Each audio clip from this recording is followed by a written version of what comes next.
ಬೈಂದೂರಿನ ಎಡ್ತರೆ ಗ್ರಾಮದ ಹಡಿನಗದ್ದೆ ಎಂಬಲ್ಲಿ 2 ತಿಂಗಳ ಹಿಂದೆ ನಡೆದ ಲಕ್ಷಾಂತರ ರೂಪಾಯಿ ಮೌಲ್ಯದ ಅಡಕೆ ಕಳವು ಪ್ರಕರಣಕ್ಕೆ ಸಂಬಂಧಪಟ್ಟಂತೆ 4 ಆರೋಪಿಗಳನ್ನು ಪೊಲೀಸರು ಬಂಧಿಸಿದ್ದಾರೆ.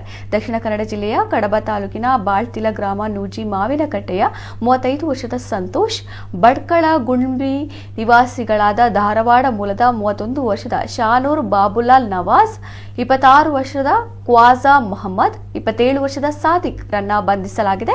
ಆರೋಪಿಗಳಿಂದ ಕಳವು ಮಾಡಿದ 455 ಕೆಜಿ ಅಡಕೆ ಮತ್ತು ಕೃತ್ಯಕ್ಕೆ ಬಳಸಿದ ಕಾರನ್ನು ಪೊಲೀಸರು ವಶಪಡಿಸಿಕೊಂಡಿದ್ದಾರೆ. ಆರೋಪಿಗಳನ್ನು ನ್ಯಾಯಾಲಯಕ್ಕೆ ಹಾಜರುಪಡಿಸಿ ನ್ಯಾಯಾಂಗ ಬಂಧನಕ್ಕೆ ಒಪ್ಪಿಸಲಾಗಿದೆ.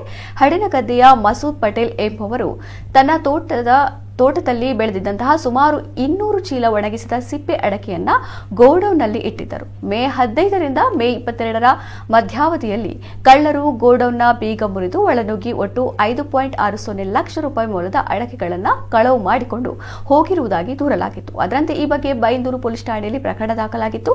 ತನಿಖೆ ನಡೆಸಿದ ಪೊಲೀಸರು ಆರೋಪಿಗಳನ್ನು ಬಂಧಿಸುವಲ್ಲಿ ಯಶಸ್ವಿಯಾಗಿದ್ದಾರೆ.